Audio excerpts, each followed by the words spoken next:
तुझ्या कीर्तनात झालो आणि मानसात आलो,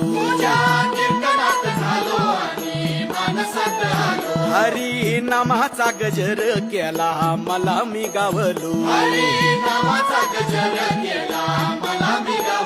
जन्म झाला वारकरी पाठ समजली खरी देह देवाची पण लक्षात ठेवायचंय.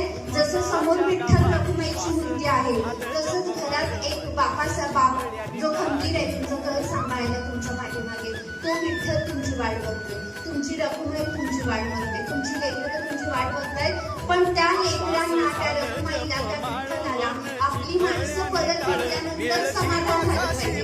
त्यांच्या डोळ्यात आतापर्यंत तुमच्यामुळे पाणी येत होतं, पण घरी गेल्यानंतर तुमच्यातला बदल बघून त्यांच्या डोळ्यात